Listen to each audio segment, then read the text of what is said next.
ನಾ ಶ್ರೀ ಗುರುಭ್ಯೋ ನಮಃ. ಡಾಕ್ಟರ್ ಬ್ರಹ್ಮರ್ಷಿ ಪಿತಾಮಹ ಸುಭಾಷ್ ಪತ್ರಿಜಿಯವರೊಂದಿಗೆ ಈ ಪುಸ್ತಕ ರಚನೆಯಾಗಿದೆ. ನಾನು ಕೆಲವೊಂದು ಪುಸ್ತಕಗಳನ್ನು ಓದೋ ಅಭ್ಯಾಸಗಳು ಇರೋದಿಲ್ಲ ಕೆಲವೊಬ್ಬರಿಗೆ, ಬಟ್ ನಂಗೆ ತುಂಬ ಪುಸ್ತಕಗಳನ್ನು ಓದೋ ಅಭ್ಯಾಸ ಇದೆ. ಯಾಕಂದರೆ ನನ್ನ ಫ್ರೆಂಡ್ ಅಂದರೆ ನನಗೆ ನನ್ನ ಪುಸ್ತಕರೇ. ನನಗೆ ನೀವು ದಯವಿಟ್ಟು ಪುಸ್ತಕ ಓದುವಂತಹ ಒಂದು ಅಭ್ಯಾಸವನ್ನು ಮಾಡಿಕೊಳ್ಳಿ. ಈಗ ನಾನು ಇದರಲ್ಲಿ ಈ ಒಂದು ದುಃಖ ನಿವಾರಣೆಗೆ ಏನು ಮಾಡಬಹುದು, ಅದ್ರ ಮಾರ್ಗ ಏನು ಅಂತ ಪತ್ರಿಜಿಯವರು ತುಂಬ ಚೆಂದ ಹೇಳಿದ್ದಾರೆ. ಬನ್ನಿ ಸ್ವಲ್ಪ ಮೇನ್ ಪಾಯಿಂಟ್ಸ್ ನಮಗೇನು ಬೇಕು ದುಃಖ ನಿವಾರಣೆಗೆ ತಿಳ್ಕೊಳ್ತಾ ಹೋಗೋಣ. ಈಗ ಒಬ್ಬ ಜೀವನದಲ್ಲಿ ಒಬ್ಬ ವ್ಯಕ್ತಿ ಬಡವ ಆಗಿರ್ಬೋದು, ಶ್ರೀಮಂತ ಆಗಿರ್ಬೋದು, ಭಿಕ್ಷುಕ ಆಗಿರ್ಬೋದು, ಅಥವಾ ಯಾವುದೇ ಒಂದು ಡಿಗ್ರಿ ತಗೊಂಡಿರೋನಾಗಿರ್ಬೋದು, ಅವಿದ್ಯಾವಂತ ಆಗಿರ್ಬೋದು, ಯಾರೇ ಆಗಿರಲಿ ದುಃಖ ಅನ್ನೋದು ಇದ್ದೇ ಇರುತ್ತೆ ಅಲ್ವಾ. ಕಾರಣ ತಿಳ್ಕೊಳ್ಳೋದಿಲ್ಲ ನಾವು. ಬರೀ ಈ ದುಃಖ ದುಃಖ ದುಃಖ, ನನಗೆ ಆ ದುಃಖ ಆಗ್ತಿದೆ, ಈ ದುಃಖ ಆಗ್ತಿದೆ, ಅದರಿಂದ ಹೊರಗಡೆ ಬರೋದಕ್ಕೆ ನೋಡ್ತೀವಿ, ಬಟ್ ಹೊರಗಡೆ ಬರೋದು ಹೇಗೆ ಅಂತ ಗೊತ್ತಿರೋದಿಲ್ಲ. ಅದಕ್ಕೆ ಮೊದಲು ನಾವೇನು ಮಾಡಬೇಕಂದ್ರೆ ದುಃಖಕ್ಕೆ ಕಾರಣವನ್ನು ತಿಳ್ಕೊಬೇಕು. ಈ ದುಃಖ ನನಗೆ ಯಾಕೆ ಬಂದಿದೆ, ಇದಕ್ಕೆ ಕಾರಣ ಏನು ಮಾನವನ ದುಃಖಕ್ಕೆ ಮಾತ್ರ ಕಾರಣ ಏನು ಗೊತ್ತಾ? ಅಜ್ಞಾನ. ಅವನು ಅಜ್ಞಾನದಿಂದ ಮಾಡುವಂಥ ಕೆಲಸಗಳು, ಅವನು ಅಜ್ಞಾನದಿಂದ ಮಾಡುವಂತಹ ಕರ್ಮಗಳು ಮಾನವನಿಗೆ ತುಂಬ ದುಃಖ ಉಂಟು ಮಾಡುತ್ತೆ.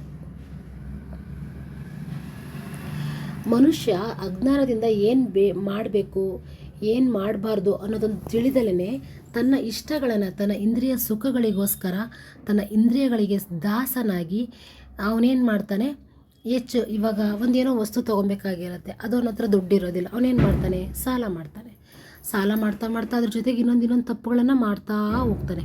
ಅದು ತಪ್ಪಲ್ಲ, ಅದು ಪಾಪ ಮಾಡ್ದಂಗೆ. ಅವಾಗೇನಾಗುತ್ತೆ, ಸಾಲ ಮಾಡೋದು ಒಂದು ದುಃಖಕ್ಕೆ ಕಾರಣ ಆಗುತ್ತೆ.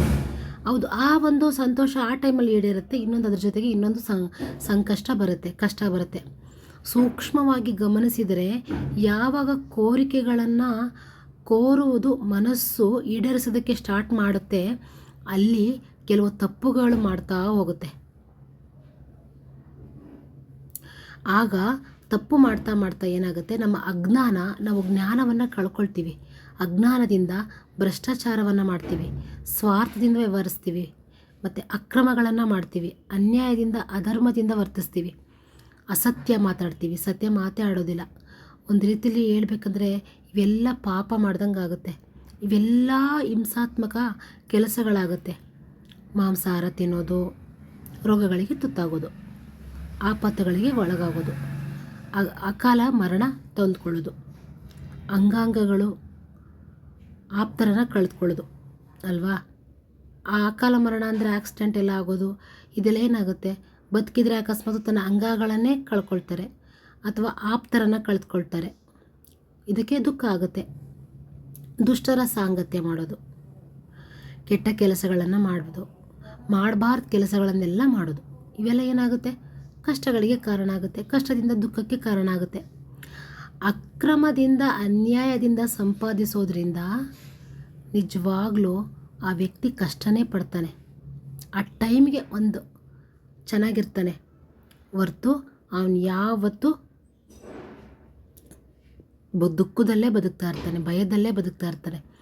ಅಧರ್ಮದಿಂದ ಕೂಡಿರುವ ಕೆಲಸಗಳನ್ನು ಮಾಡೋದ್ರಿಂದ ಜೀವನದಲ್ಲಿ ತುಂಬ ಕಷ್ಟಗಳು, ಸಮಸ್ಯೆಗಳು ಬರುತ್ತೆ, ದುಃಖ ಪಡಬೇಕಾಗುತ್ತೆ. ಅಸತ್ಯದಲ್ಲಿ ನಾವು ಜೀವಿಸಬಾರ್ದು, ಸತ್ಯವನ್ನೇ ನುಡಿಬೇಕು. ನಾವು ದುಃಖಕ್ಕೆ ಕಾರಣ ಏನಂತ ಗೊತ್ತಾಯ್ತಲ್ವಾ? ಅಜ್ಞಾನ. ಮಾನವನು ಅಜ್ಞಾನದಿಂದ ಮಾಡುವ ಪ್ರತಿಯೊಂದು ತಪ್ಪುಗಳು, ಪಾಪಗಳಿಂದ ಕಷ್ಟಗಳಿಗೆ ಒಳಗಾಗುತ್ತಾನೆ, ಸಮಸ್ಯೆಗಳನ್ನು ಎದುರಿಸಬೇಕಾಗುತ್ತೆ, ವೇದನೆಗೆ ಒಳಪಟ್ಟು ದುಃಖ ಪಡ್ತಾನೆ. ಹಾಗಾದರೆ ಈ ಅಜ್ಞಾನ ಅಂದರೆ ಏನು? ನೆಕ್ಸ್ಟ್ ಪಾಯಿಂಟ್, ಈ ಅಜ್ಞಾನ ಅಂದರೆ ಏನು? ಆ ಅಜ್ಞಾನದಿಂದ ಹೊರಬರಬೇಕಂದ್ರೆ ಏನು ಮಾಡಬೇಕು ತಿಳ್ಕೊಳ್ಳೋಣ. ಅಜ್ಞಾನ ಅಂತ ಅಂದರೆ ತಿಳಿದು ಕೂಡ ತಪ್ಪುಗಳನ್ನು ಮಾಡಿದ್ರೆ ಅದು ಅಜ್ಞಾನ ಅಂತ ಕರೀತಾರೆ. ಒಂದು ರೀತಿಯಲ್ಲಿ ನಿಮ್ಮ ಮನಸ್ಸು ಹೇಳ್ತಾ ಇರುತ್ತೆ ಕೆಲಸ ಮಾಡಬಾರ್ದು. ಒಂದು ಎಕ್ಸಾಂಪಲ್, ಅಲ್ಲೆಲ್ಲ ಒಂದು ಯಾರ್ದೋ ಜೇಬಲ್ಲಿ ದುಡ್ಡಿರುತ್ತೆ, ಯಾರ್ದೋ ಮನೆಗೆ ಹೋಗಿರ್ತೀರ, ನೀವು ಆ ಜೇಬಲ್ಲಿ ದುಡ್ಡು ಇಟ್ಟಿರೋದು ನೋಡಿರ್ತೀರ, ನಿಮಗೆ ಬೇಕು, ತುಂಬ ಅವಶ್ಯಕತೆ ಇರುತ್ತೆ, ಆದರೆ ಮನಸ್ಸು ಹೇಳ್ತಾ ಇರುತ್ತೆ ಬೇಡ, ಅದು ತಪ್ಪು ಅಂತ. ಅದು ಜ್ಞಾನ ಕೊಡುತ್ತೆ ಮನಸ್ಸು. ಬಟ್ ನೀವು ಏನಾಗುತ್ತೆ ನನಗೆ ಇವಾಗ ಅರ್ಜೆಂಟ್ ದುಡ್ಡು ಬೇಕು ಅಂತ ನಿಮ್ಮ ಇಂದ್ರಿಯ ಹೇಳ್ತು ಅಂದ ತಕ್ಷಣ ನೀವು ಅಲ್ಲಿ ದುಡ್ಡು ಕಳ್ತನ ಮಾಡಿದ್ರಿ ಅಂದರೆ ಏನಾಗುತ್ತೆ, ಸಿಕ್ಕಾಕ್ಕೊಳ್ತಿರೋ ಅಥವಾ ಇನ್ನೇನೇನೋ ಆಗುತ್ತೆ. ಇದೇನಾಗುತ್ತೆ, ಅಜ್ಞಾನ ಆಗುತ್ತೆ. ನಿಮಗೆ ಜ್ಞಾನ ಕೊಡ್ತಾ ಇರುತ್ತೆ, ಗೊತ್ತಿದ್ದು ತಪ್ಪು ಮಾಡಿದ್ರೆ ಅದು ಅಜ್ಞಾನ ಆಗುತ್ತೆ. ಸುಳ್ಳು ಹೇಳ್ಬಾರ್ದು, ತನ್ನನ್ನೇ ತಾನು ವಿಮರ್ಶನೆ ಮಾಡಬಾರ್ದು, ಮತ್ತು ಅದನ್ನು ಸುಳ್ಳನ್ನು ಸತ್ಯ ಅಂತ ತೋರಿಸ್ಬಾರ್ದು. ಅಷ್ಟೇ ಅಲ್ಲ, ಎಲ್ಲವದನ್ನು ನಂಬೋದು ಅಂತ ಭಾವಿಸೋದು, ನಾವೇ ಶಾಶ್ವತವಾಗಿ ಇಲ್ಲಿರ್ತೀವಿ ಅನ್ನೋದನ್ನು ಭಾವಿಸೋದು, ಇದೆಲ್ಲ ಅಜ್ಞಾನ ಆಗುತ್ತೆ. ಆಯಿತಾ? ಅಜ್ಞಾನದಲ್ಲಿರೋನು ವರ್ತನೆ ಹೆಂಗಿರುತ್ತೆ? ಅಜ್ಞಾನದಲ್ಲಿರೋನು ವರ್ತನೆ ನಾನೇ ಆತ್ಮ, ನಾನು ಒಬ್ಬ ಆತ್ಮ ಅಂತ ತಿಳ್ಕೊಳ್ಳೋದಲ್ಲೇ ದೇಹನೇ ನಾನು ಅಂತ ಅಂದ್ಕೊಂಡು ದೇಹದ ಮೂಲಕ ಏನೇನು ನಮಗೆ ಬರುತ್ತಲ್ಲ, ರಜೋಗುಣ, ತಮೋಗುಣ ಇವೆಲ್ಲ ಬರುತ್ತಲ್ಲ, ಇದನ್ನೆಲ್ಲ ಮಾತು ಕೇಳಿಕೊಂಡು ಕಣ್ಣಿಗೆ ಕಾಣೋ ಪ್ರತಿಯೊಂದು ವಸ್ತು ಶಾಶ್ವತ ಅಂದ್ಕೊಂಡು ಅದು ತಗೊಳ್ಳೋದಕ್ಕೋಸ್ಕರ ಕಷ್ಟಪಟ್ಟು ಅದಕ್ಕೋಸ್ಕರ ತಪ್ಪುಗಳನ್ನು ಪಾಪಗಳನ್ನು ಮಾಡೋದು.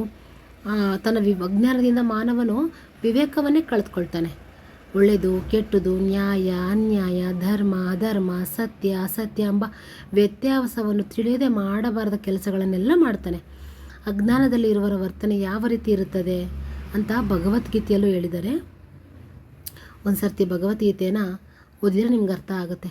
ಭಗವದ್ಗೀತೆಯಲ್ಲಿ ಹೇಳಿದ್ದಾನೆ ಕೃಷ್ಣ, ಅಜ್ಞಾನದಲ್ಲಿ ಇರುವವರು ಹೆಚ್ಚಾಗಿ ಆಸೆಗಳಲ್ಲಿ, ಕೋರಿಕೆಗಳಲ್ಲಿ, ಬಂಧನಗಳಲ್ಲಿ ಬಂಧಿಸಲ್ಪಟ್ಟು ಕಾಮ ಕ್ರೋಧದಿಂದ ತುಂಬಿರುತ್ತಾರೆ.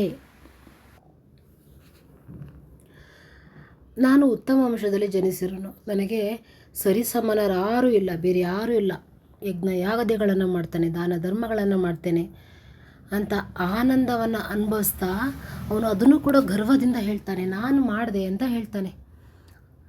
ಅವನನ್ನು ಅವನೇ ದೊಡ್ಡವನು ಅಂತ ಅಂದ್ಕೊಳ್ತಾನೆ. ಮಾನ ಮರ್ಯಾದೆ ಇರೋದಿಲ್ಲ, ಹಣ ಇದೆ ಅಂತ ಮದದಿಂದ ಹೊರ್ತಾರೆ. ಅಹಂಕಾರ, ಗರ್ವ, ಕಾಮ, ಕ್ರೋಧ ಹೆಚ್ಚಿರುತ್ತೆ ಅಂಥವರಲ್ಲಿ. ಶರೀರದಲ್ಲಿ ಹಾಗೂ ಇತರ ಶರೀರದಲ್ಲಿ ಇರುವ ತನ್ನ ಆತ್ಮವನ್ನೇ ಮರೆತುಬಿಟ್ಟಿರ್ತಾನೆ. ಅಸೂಯೆಯಿಂದ ಇರುತ್ತಾ ತನ್ನ ಒಂದು ಸ್ಟೇಟಸ್ಸಿಗೋಸ್ಕರ ಏನು ಮಾಡ್ತಾ ಇರ್ತಾನೆ, ಯಾಗಗಳನ್ನು ಮಾಡ್ತಾ ಇರ್ತಾನೆ ಹೊರತು ಅವನು ಯಾವುದೇ ರೀತಿಯ ಒಂದು ಒಳ್ಳೆಯ ಭಾವನೆಯಿಂದ ಅವನು ಮಾಡೋದಿಲ್ಲ. ಹೀಗೆ ಅಜ್ಞಾನದಿಂದ ಮೋಹಕ್ಕೆ ಒಳಗಾಗ್ತಾನೆ. ಹೆಂಡತಿ ಮಕ್ಕಳಲ್ಲಿ ವ್ಯಾಮೋಹ ಜಾಸ್ತಿ ಇರುತ್ತೆ. ಕೋರಿಕೆಗಳನ್ನು ಈಡೇರಿಸ್ಕೊಳ್ತಾ ಅದ್ರ ಕಡೆ ಮಾತ್ರ ಆಸಕ್ತಿ ತೋರ್ತಾ ನರಕದಲ್ಲಿ ಬಿದ್ದುಬಿಡ್ತಾನೆ, ದುಃಖವನ್ನು ಅನುಭವಿಸ್ತಾನೆ. ಅಜ್ಞಾನದಲ್ಲಿರುವ ವರ್ತನೆ ಅವರು ಮಾಡಿರುವ ಕೆಲಸಗಳಿಗೆ ಫಲಿತವೇ ಅವರಿಗೆ ದುಃಖವನ್ನು ತರುತ್ತೆ.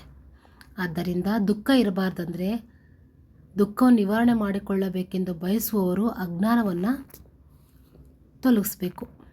ಒಬ್ಬ ವ್ಯಕ್ತಿಯ ವರ್ತನೆ ಅವರಿಗಿರುವ ಜ್ಞಾನಕ್ಕೆ ಅನುಸಾರವಾಗಿಯೇ ಇರುತ್ತೆ. ಅಜ್ಞಾನದಲ್ಲಿ ಇರುವರು ತಿಳಿದು ಸಹ ತಪ್ಪುಗಳನ್ನು ಮಾಡ್ತಾರೆ, ತಪ್ಪುಗಳನ್ನು ಮಾಡಬಾರ್ದೆಂದು ತಿಳಿದು ಸಹ ಮಾಡ್ತಲೇ ಇರ್ತಾರೆ.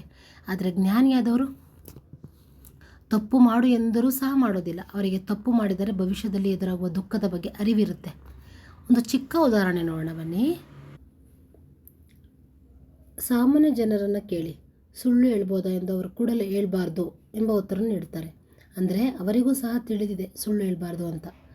ಆದರೆ ಒಬ್ಬರು ಪ್ರತಿನಿತ್ಯ ಹಲವಾರು ಸುಳ್ಳುಗಳನ್ನು ಹೇಳ್ತಲೇ ಇರ್ತಾರೆ. ಇದಕ್ಕೆ ಸಾಲದು ಎಂಬಂತೆ ಹಲವಾರು ಕಾರಣಗಳನ್ನು ಹೇಳ್ತಾರೆ. ಗತ್ಯಂತರವಿಲ್ಲದೆ ಆ ರೀತಿ ಹೇಳಿದ್ದೇನೆ ಅಂತ ಹೇಳ್ತಾರೆ. ತಪ್ಪಿಸಿಕೊಳ್ಳಲು ಬೇರೆ ದಾರಿ ಕಾಣದೆ ಹೇಳಲೇಬೇಕಾಗಿ ಬಂತು ಅಂತ ಹೇಳ್ತಾರೆ. ಯಾವಾಗಲೂ ಸುಳ್ಳು ಹೇಳೋದಿಲ್ಲ, ಅಗತ್ಯ ಇದ್ದಾಗ ಮಾತ್ರ ಹೇಳ್ತೀನಿ ಅಂತಾರೆ. ಇನ್ನು ಕೆಲವರು ಸುಳ್ಳು ಹೇಳದೇ ಇದ್ದರೆ ಹೇಗೆ ಅಂತಲೂ ಕೇಳ್ತಾರೆ. ಇರುವುದು ಇದ್ದಂತೆ ಹೇಳಿದರೆ ಜಗಳ ಆಗುತ್ತದೆ ಅಲ್ಲ, ಅದಕ್ಕೆ ಸುಳ್ಳು ಹೇಳ್ತೀನಿ ಅಂತ ಹೇಳ್ತಾರೆ. ಕೆಲವರು ನಿಜ ಹೇಳಿದರೆ ಏನಾದರೂ ಗಳಿಸಲು ಸಾಧ್ಯವಾಗುವುದೇ, ಅದಕ್ಕೆ ಸುಳ್ಳು ಹೇಳಿದೆ ಅಂತ ಹೇಳ್ತಾರೆ. ಈ ರೀತಿಯಾಗಿ ತಮ್ಮಷ್ಟಕ್ಕೆ ತಾವೇ ನಾನಾ ರೀತಿ ಕಾರಣಗಳನ್ನು ಹೇಳ್ತಾ ತಮ್ಮನ್ನು ತಾವೇ ಸಮರ್ಥಿಸಿಕೊಳ್ತಾ ಇರ್ತಾರೆ.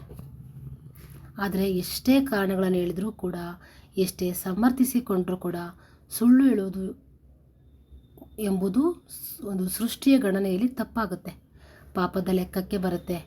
ಕಡ್ಡಾಯವಾಗಿ ಅದಕ್ಕೆ ಶಿಕ್ಷೆ ಕೊಟ್ಟೇ ಕೊಡಲಾಗುತ್ತೆ. ಆ ಶಿಕ್ಷೆಯನ್ನು ಅನುಭವಿಸುವಾಗ ಏನಾಗುತ್ತೆ, ದುಃಖ ಆಗುತ್ತೆ. ಇದೊಂದು ಪುಟ್ಟ ಉದಾಹರಣೆ ಮಾತ್ರ. ಈ ರೀತಿ ನಾವು ಮಾಡುವ ಹಲವಾರು ತಪ್ಪುಗಳೇ ನಮ್ಮ ದುಃಖಕ್ಕೆ ಕಾರಣ ಆಗುತ್ತೆ. ನಮ್ಮ ಜೀವನದಲ್ಲಿ ಪ್ರತಿನಿತ್ಯ ನಾವು ಎಷ್ಟು ತಪ್ಪುಗಳನ್ನು ಮಾಡ್ತಿದ್ದೇವೆ ಅಂತ ಯೋಚನೆ ಮಾಡಬೇಕು. ಅಷ್ಟು ತಪ್ಪುಗಳನ್ನು ಮಾಡಿದರೆ ಈ ಸೃಷ್ಟಿಯಲ್ಲಿ, ಈ ಯೂನಿವರ್ಸಲ್ಲಿ ಶಿಕ್ಷೆಗಳು ಜಾರಿಯಾಗೋದು ಖಂಡಿತ. ಅಂದರೆ ಕಷ್ಟಗಳು ಬರೋದು ದುಃಖಕ್ಕೆ, ದುಃಖ ಮೂಡುವುದು ಖಚಿತ. ಆದ್ದರಿಂದ ನಾವು ಮಾಡುವಂಥ ತಪ್ಪುಗಳು ಮತ್ತು ಪಾಪಗಳೇ ನಮ್ಮ ದುಃಖಕ್ಕೆ ಕಾರಣ ಅಂತ ತಿಳಿಬೇಕು. ಆ ರೀತಿ ತಪ್ಪುಗಳನ್ನು, ಪಾಪಗಳನ್ನು ಮಾಡಲು ಏನು ಕಾರಣ? ಅಜ್ಞಾನನೇ ಕಾರಣ ಆಗುತ್ತೆ. ಆತ್ಮಜ್ಞಾನಿಯಾದ ರಮಣ ಮಹರ್ಷಿ ಸುಳ್ಳು ಹೇಳ್ತಾರಾ? ಅವರು ಸಾವಿಗಾದರೂ ಮುಂದಾಗ್ತಾರೆ ಹೊರತು ಸುಳ್ಳು ಮಾತ್ರ ಹೇಳೋದಿಲ್ಲ. ಯಾವುದೇ ಪರಿಸ್ಥಿತಿಯಲ್ಲೂ ಸಹ ಸುಳ್ಳು ಹೇಳೋದಿಲ್ಲ. ಇದಕ್ಕೆ ಕಾರಣ ಅವರು ಜ್ಞಾನಿ. ಈಗಿರುವಾಗ ಅವರಿಗೆ ದುಃಖ ಹೇಗೆ ಬರುತ್ತೆ? ದುಃಖ ಮೂಡು ಎಂದರೂ ಮೂಡೋದಿಲ್ಲ. ಆದ್ದರಿಂದ ಅವರಿಗೆ ಏನೂ ಇಲ್ಲದ್ರೂ ಸಹ, ಅಂದರೆ ಆಸ್ತಿ ಪಾಸ್ತಿ, ಹಣ, ಐಶ್ವರ್ಯ ಏನಿದ್ರೂ ಕೂಡ ಅವರು ಆನಂದವಾಗಿರ್ತಾರೆ. ಅವರ ಸಾಮಾನ್ಯ ಜನರಿಗೆ ಎಲ್ಲವೂ ಇದ್ದರೂ ಕೂಡ ಸುಳ್ಳು ಹೇಳ್ಕೊಂಡು ಅಜ್ಞಾನದಿಂದ ಬದುಕ್ತಾ, ವರ್ತಿಸ್ತಾ ಅಶಾಂತಿಯನ್ನು, ಜೀವನವನ್ನು ಮಾಡ್ತಾ ಇರ್ತಾರೆ. ದುಃಖನೇ ಇಲ್ಲದೆ ಜೀವನ ಮಾಡಬೇಕು ಅಂತ ಅಂದರೆ ರಮಣ ಮಹರ್ಷಿಗಳಂತೆ, ವಿವೇಕಾನಂದರಂತೆ, ರಾಮಕೃಷ್ಣ ಪರಮಹಂಸರಂತೆ, ಪತ್ರಿಜಿಯವರಂತೆ ನಾವು ಜ್ಞಾನಿಗಳಾಗಬೇಕು. ನಮ್ಮ ಅಜ್ಞಾನವನ್ನು ಒಡೆದಾಕಬೇಕು. ಜ್ಞಾನವನ್ನು ಹೇಗೆ ಪಡಿಬೇಕು ಅನ್ನೋದ್ರ ಕಡೆ ಗಮನ ಹರಿಸಬೇಕು. ಮಹಾತ್ಮರ ಇಂದ ಜ್ಞಾನವನ್ನು ಪಡಿಬೇಕು. ಯೋಗಿಗಳಿಂದ ತಿಳಿಬೇಕು. ಶ್ರೇಷ್ಠರು, ಬ್ರಹ್ಮಜ್ಞಾನಿ, ಯೋಗೀಶ್ವರರಾದ ಈಗ ನಾವು ಮಹರ್ಷಿ ಪಿತಾಮಹ ಅವ್ರ ಬಗ್ಗೆ ತಿಳ್ಕೊಳ್ಳೋಣ, ಪತ್ರಿಜಿಯವ್ರ ಬಗ್ಗೆ. ಓಕೆನಾ? ಇವರು ತುಂಬ ಆನಂದದಿಂದ ನಾವು ಹೆಂಗೆ ಬದುಕೋದು ಅಂತ ಹೇಳ್ಕೊಟ್ಟರು. ಈಗ ಶ್ರೀ ವಸಿಷ್ಠ ಮಹರ್ಷಿಗಳು ಮಾನವರ ದುಃಖಕ್ಕೆ ಕಾರಣಗಳನ್ನು ವಿವರಿಸುವುದರ ಜೊತೆಗೆ ಕರ್ಮ ಸಿದ್ಧಾಂತದ ಬಗ್ಗೆ ಬಹಳ ಚೆನ್ನಾಗಿ ಹೇಳಿದ್ದಾರೆ. ಇವರು ಮಾನವರು ಅಜ್ಞಾನದಿಂದ, ಅಂದರೆ ಅಜ್ಞಾನವಿಲ್ಲದೆ ಇರುವುದರಿಂದ ಭಾಳಷ್ಟು ದುಃಖಗಳನ್ನು ಅನುಭವಿಸ್ತಾರೆ. ಪ್ರತಿಯೊಬ್ಬರೂ ಕೂಡ ಆತ್ಮಜ್ಞಾನವನ್ನು ಪಡಿಬೇಕೆಂದು ಹೇಳ್ತಾ ಇದ್ರು ಇವರು. ಆತ್ಮಜ್ಞಾನದ ಮಹತ್ವವನ್ನು ವಿವರಿಸುವುದರ ಜೊತೆಗೆ ಅಜ್ಞಾನವನ್ನು ತೊಲಗಿಸಿಕೊಂಡು ಆತ್ಮಜ್ಞಾನವನ್ನು ಹೇಗೆ ಪಡಿಬೇಕು ಎಂಬುದನ್ನು ಸಹ ಬಹಳ ಚೆನ್ನಾಗಿ ಹೇಳ್ತಾ ಇದ್ರು. ಅದಕ್ಕಾಗಿ ಏನು ಮಾಡಬೇಕು ಅಂದರೆ ಧ್ಯಾನ, ಸಾಧನೆ, ಸ್ವಾಧ್ಯಾಯ, ಜ್ಞಾನಿಗಳ ಸಾಂಗತ್ಯ ಅತ್ಯಗತ್ಯ ಅಂತ ಹೇಳ್ತಾ ಇದ್ರು. ಈ ಮೂರನ್ನು ಯಾರು ಆಚರಿಸ್ತಾರೋ ಅವರಲ್ಲಿ ಆತ್ಮಜ್ಞಾನ ಪಡಿಬೋದು, ಅವನು ಒಬ್ಬ ಆತ್ಮಜ್ಞಾನಿ ಆಗ್ತಾನೆ ಅಂತ ಹೇಳ್ತಾ ಇದ್ರು. ಯಾರು ಬ್ರಹ್ಮರ್ಷಿ ವಸಿಷ್ಠರು ಬೋಧಿಸಿರುವ ದುಃಖವೆಂಬ ವ್ಯಾಧಿಯನ್ನು ನಿವಾರಿಸಬಲ್ಲ ಔಷಧಿಗಳಾದ ಧ್ಯಾನ, ಸ್ವಾಧ್ಯಾಯ ಮತ್ತು ಪುಸ್ತಕಗಳ ಅಧ್ಯಯನ, ಇದು ಸಾಂಗತ್ಯ ಅಂದರೆ ಜ್ಞಾನಿಗಳೊಡನೆ ಸಂಭಾಷಣೆ ಮಾಡೋದು ಯಾರಲ್ಲಿ ಇರುತ್ತೋ ಅವರೂ ಕೂಡ ಆನಂದದಿಂದ ಸಾಧನೆ ಮಾಡಿಕೊಂಡು ತಮ್ಮ ಆತ್ಮಜ್ಞಾನವನ್ನು, ಭಗವಂತನ ಆತ್ಮ ಸಾಕ್ಷಾತ್ಕಾರವನ್ನು ಪಡ್ಕೊಬೋದು ಅಂತ ಹೇಳ್ತಾಯಿದ್ರು. ಬನ್ನಿ ನಾವು ಕೂಡ ಧ್ಯಾನ ಮಾಡ್ತಾ, ಸಾಂಗತ್ಯ ಮಾಡ್ತಾ, ಸ್ವಾಧ್ಯಾಯನ ಮಾಡ್ತಾ ನಮ್ಮ ಜೀವನವನ್ನು ಒಂದು ಉನ್ನತ ದಿಕ್ಕಿನ ಕಡೆಗೆ ತೆಗೆದೋಗೋಣ. ಈಗ ಸಾಮಾನ್ಯವಾಗಿ ದುಃಖಕ್ಕೆ ಕಾರಣ ಏನು ಅಂತ ನಾನು ಆಲ್ರೆಡಿ ಹೇಳಿದ್ದೀನಿ. ಪತ್ರಿಜಿಯವರು ಏನು ಹೇಳ್ತಾರೆ ಅಂದರೆ, ಮಾನವರ ದುಃಖಕ್ಕೆ ಕಾರಣ ಅಜ್ಞಾನ, ಹಲವಾರು ಕೋರಿಕೆಗಳು, ಚಿತ್ತವನ್ನು ಜಯಿಸಲಾಗದೇ ಇರುವುದು, ಕೆಟ್ಟ ಆಹಾರವನ್ನು ಅಂದರೆ ಮೃತ ಆಹಾರವನ್ನು, ಮಾಂಸಾಹಾರವನ್ನು ತಿನ್ನೋದು, ಕೆಟ್ಟ ಕ್ರಿಯೆಗಳನ್ನು, ಪಾಪ ಕರ್ಮಗಳನ್ನು ಮಾಡೋದು, ದುರ್ಜನರ ಸಾಂಗತ್ಯವನ್ನು ಮಾಡೋದು, ಭಯ, ಅನಾರೋಗ್ಯ, ಆಪತ್ತು, ಸಮಸ್ಯೆಗಳನ್ನು, ಇವೆಲ್ಲವೂ ಕೂಡ ದುಃಖಕ್ಕೆ ಕಾರಣ ಆಗುತ್ತೆ. ಈ ಪ್ರಪಂಚದಲ್ಲಿ ದುಃಖ ಬೆಟ್ಟದಷ್ಟಾದರೆ ಸುಖ ಹುಲ್ಲು ಕಡ್ಡಿಯಷ್ಟು. ಆದ್ದರಿಂದ ದುಃಖಗಳಿಂದ ಕೂಡಿರುವ ಈ ಸಾಂಸಾರಿಕ ಸುಖಗಳಲ್ಲಿ ದೃಷ್ಟಿಯನ್ನು ಕೇಂದ್ರೀಕರಿಸಬಾರ್ದು. ನರಕ ಏನು? ನರಕ ಅಂದರೆ ಕಷ್ಟ, ಸಮಸ್ಯೆ, ನೋವು, ರೋಗ ಎಂಬ ವ್ಯಾಧಿಗೆ ಈ ಲೋಕದಲ್ಲಿ ಯಾರು ಚಿಕಿತ್ಸೆಯನ್ನು ಮಾಡಿಕೊಳ್ಳೋದಿಲ್ಲವೋ ಅಂತಹ ರೋಗಿ ಅವನಿಗೇನಂತ ಔಷಧಿ ಕೊಡಬೇಕಂದ್ರೆ ಸಾಧನೆ, ಸ್ವಾಧ್ಯಾಯ, ಸಜ್ಜನರ ಸಾಂಗತ್ಯವನ್ನು ಮಾಡೋದ್ರಿಂದ ಆ ಪಾಪಿ ನಿಧಾನವಾಗಿ ಪುಣ್ಯದ ಕಡೆಗೆ ಪುಣ್ಯವಂತ ಆಗ್ತಾ ಬರ್ತಾನೆ. ತತ್ವಜ್ಞಾನ ಅಂದರೆ ಇಂದ್ರಿಯ ನಿಗ್ರಹವಿಲ್ಲದೆ ನಮ್ಮ ಆ ಚಿತ್ತದಲ್ಲಿ, ಅಂದರೆ ಮನಸ್ಸಲ್ಲಿ ನಾವು ಸಾಧನೆ ಮಾಡೋದಕ್ಕಾಗೋದಿಲ್ಲ. ನಿಧಾನವಾಗಿ ಒಂದೊಂದನೇ ಕೆಟ್ಟ ಕೆಲಸಗಳನ್ನು ಬಿಡ್ತಾ ಹೋಗಬೇಕು. ಪ್ರಾಪಂಚಿಕ ವ್ಯವಹಾರದಲ್ಲೇ ನಮ್ಮ ದಿನಗಳು ಕಳೆದೋಗ್ತಾ ಇರುತ್ತೆ. ಅದನ್ನು ಮೊದಲು ನೆನ್ಪಿಡ್ಕೊಬೇಕು. ಪ್ರತಿನಿತ್ಯ ಈ ಶರೀರ ನಶ್ವರ ಎಂಬ ವಿಷಯವನ್ನು ನೆನಪಿನಲ್ಲಿಟ್ಕೊಳ್ಬೇಕು. ಮೃಗಗಳಂತೆ ವಿಷಯ ಭೋಗಗಳಲ್ಲಿ ಆಸಕ್ತಿ ಇರಬಾರ್ದು. ತತ್ಪುರುಷರು ತಿಳಿಸಿರುವಂತಹ ಸಾಧನೆಗಳನ್ನು ಆಶ್ರಯಿಸಬೇಕು. ನಾನು ಮರಣಿಸ್ತೀನಿ, ಖಂಡಿತ ಸತ್ತೋಗ್ತೀನಿ ಅನ್ನೋ ಒಂದು ಪದ ಇರುತ್ತಲ್ವಾ, ಅದನ್ನು ನೆನ್ಪಿಡ್ಕೊಂಡಿರಬೇಕು. ನಾನು ಇದ್ದೇ ಇರ್ತೀನಿ, ನಾನೊಬ್ಬ ಶಾಶ್ವತ ವ್ಯಕ್ತಿ ಅನ್ನೋದನ್ನು ತೆಗೆದಾಕಬೇಕು. ಹಳೆಯ ದೇಹವನ್ನು ತ್ಯಜಿಸಿ ಹೊಸ ದೇಹವನ್ನು ಧರಿಸುವುದು ಒಂದು ಹೊಸ ಉತ್ಸವದಂತೆ. ಅಂತಹ ನೂತನ ದೇಹವನ್ನು ಲಭಿಸುವಂತೆ ನಾವು ಮಾಡ್ಕೊಬೇಕು. ದೇಹ ಹುಟ್ಟುವುದರಿಂದ ನಾನು ಹುಟ್ಟುತ್ತಾ ಇಲ್ಲ, ದೇಹ ನಶಿಸೋದರಿಂದ ನಾನು ನಶಿಸ್ತಾನೂ ಇಲ್ಲ. ದೇಹಕ್ಕೂ ನನಗೂ ಯಾವುದು ಸಂಬಂಧ ಇಲ್ಲ ಅನ್ನೋದನ್ನು ತಿಳ್ಕೊಬೇಕು. ಕನಸಿನಲ್ಲಿ ಯಾವ ಶರೀರದಿಂದ ಸಂಚರಿಸುತ್ತೀರೋ ಆ ಶರೀರ ಈಗ ಎಲ್ಲಿದೆ ಅಂಥವುದೇ ಶರೀರ ಸಹ. ಆದ್ದರಿಂದ ಅಜ್ಞಾನ ನಿದ್ರೆಯಿಂದ ಎಚ್ಚೆತ್ತು ಈ ದೇಹ ನಾನಲ್ಲ ಎಂದು ತಿಳಿದುಕೊಳ್ಬೇಕು. ಈ ದೇಹಾದಿಗಳು ನಾನು ಎಂಬ ಭಾವನೆಯಿಂದ ವಿನಾಶಕಾರವಾದ ಬಂಧನ ಉಂಟಾಗುತ್ತೆ. ದೇಹಾದಿಗಳು ನಾನಲ್ಲ ಎಂಬ ಭಾವನೆ ಇದ್ದರೆ ಮೋಕ್ಷವನ್ನು ಪಡಿಬಹುದು. ಮುದಿತನ, ಶೋಕ, ಭಯಗಳು ಹೋಗಲಾಡಿಸುವ ಈ ಆತ್ಮವನ್ನು ದರ್ಶಿಸಿದರೆ, ಆತ್ಮಾನುಭವವನ್ನು ಪಡೆದರೆ ಉರಿದ ಬೀಜಗಳಂತೆ ಆಗ್ತಾರೆ. ಅಂತಹ ಜೀವಿಯು ಮತ್ತೆ ಮತ್ತೆ ಎಂದಿಗೂ ಈ ಸಂಸಾರದಲ್ಲಿ ಜನಿಸುವುದಿಲ್ಲ. ಇನ್ನೂ ತುಂಬ ಇದೆ. ಇನ್ನು ಮುಂದಿನ ಒಂದು ಪತ್ರಿಜಿಯವರ ದುಃಖ ನಿವಾರಣೆಯ ಮಾರ್ಗ ಬಗ್ಗೆ ಮುಂದಿನ ಒಂದು ಭಾಗದಲ್ಲಿ ಹೇಳ್ತೀನಿ.